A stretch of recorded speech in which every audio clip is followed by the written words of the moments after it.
नमस्कार, मैं हूं अवनींद्र आशुतोष। आपका बहुत बहुत स्वागत है टर्निंग भारत में। देश में लोकतंत्र किस हाल में है, उसका एक ताज़ा उदाहरण पश्चिम बंगाल में देखने को मिल रहा है। अक्सर हमने देखा है कि जो हार जाते हैं वो बहुत ही शान से, बहुत ही शांति से लोक भवन जाते हैं और राज्यपाल को अपना इस्तीफा सौंपते हैं। लेकिन ममता बनर्जी साहिबा को पता नहीं क्या हो गया है। वो सत्ता के नशे में इतना चूर हो गई हैं कि वो भूल गई हैं कि वो हार चुकी हैं और अब पश्चिम बंगाल में तृणमूल कांग्रेस का नामो निशान लगभग खत्म हो गया है, क्योंकि भारतीय जनता पार्टी ने जिस तरह से अपनी जगह बनाई है और पहली बार पश्चिम बंगाल में बीजेपी की सरकार बनी है, शुभेंदु अधिकारी उसके मुखिया हैं, उसके बावजूद तृणमूल कांग्रेस बौखलाई हुई नजर आ रही है। ममता दीदी इस्तीफा देने को तैयार नहीं है और सबसे हैरानी की बात है कि उन्होंने अपने एक्स का जो पोस्ट हैंडल है उस पर भी उन्होंने ये साफ साफ लिखा है कि वो सीएम है, जबकि होना ये चाहिए कि एक्स सीएम होता है। और फेसबुक की अगर हम बात करें तो शुभेंदु अधिकारी ने अपने पोस्ट के ऊपर अपने परिचय में लिखा हुआ है डिस्क्रिप्शन में कि वो सीएम है। तो ममता बनर्जी की क्या मजबूरी है, क्या तकलीफ है कि वो इस डर को संभाल नहीं रही हैं, सच को पचा नहीं रही हैं और लगातार ये जारी करने की कोशिश कर रहे हैं कि वो मुख्यमंत्री अभी भी हैं। पिछले दिनों हमने देखा कि उन्होंने साफ साफ कहा था कि ये वोट जो है वो चोरी से ली गई है, बीजेपी ने डकैती की है। चुनाव आयोग जो है, मुख्य चुनाव आयोग, उसको उन्होंने मेन विलेन कहा। लेकिन सवाल ये उठता है कि लोकतंत्र में ये सब कब तक जायज होगा? आपको कौन मानेगा कि आप मुख्यमंत्री हैं? अभी जिस तरह से वहां की तस्वीरें आ रही हैं, लोग कह रहे हैं कि आज़ादी मिली है। खासकर अगर हम हिंदू मतदाताओं की बात करें तो उनके अंदर एक नया जोश, उल्लास और खुशी का माहौल है। भारतीय जनता पार्टी ने भी साफ कर दिया है कि विकास को लेकर वो कंप्रोमाइज नहीं करेगी, अपराधियों के खिलाफ बहुत कड़क अभियान चलाया जाएगा और निश्चित रूप से कहा जा सकता है कि बदलाव की जो हवा बही है बाहर में, बंगाल में, उसको लेकर अब तक क्यों हैरान है ममता बनर्जी? वो भूतपूर्व हो गई हैं, लेकिन वो मानने को तैयार नहीं है कि वो मैं भूतपूर्व हो गई।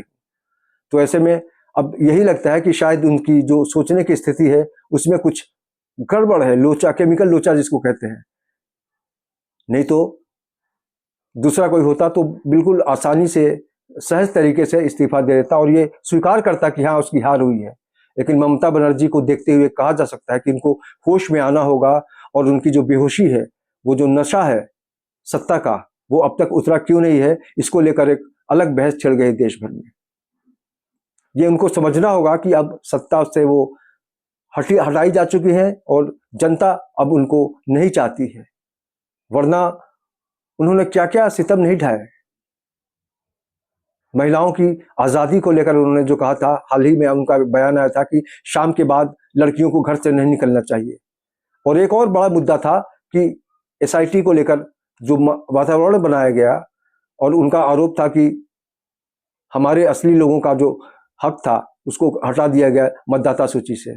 उसके बावजूद भारतीय जनता पार्टी जिस तरह से 207 सीट काबिज कर चुकी है, तो ऐसे में समझा जा सकता है कि ममता बनर्जी के प्रति जो मोह भंग था वो अब खत्म हो चुका है और लोग बदलाव चाहते हैं। लेकिन ममता जी होश में कब आएंगी, यही सवाल है। इसलिए ममता जी, आपसे निवेदन है कि आप होश में आइए, ममता दीदी होश में आइए और स्वीकार कीजिए कि आप हार चुकी हैं।